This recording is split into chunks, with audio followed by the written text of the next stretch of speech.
Nature and all living beings are affected by plastics. Every living being on earth have micro or nanoplastics in their bodies.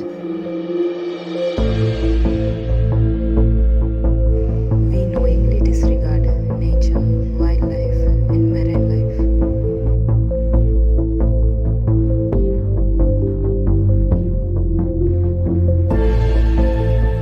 In oceans, there will be more plastic than fish. We are destroying the world by the way we are living.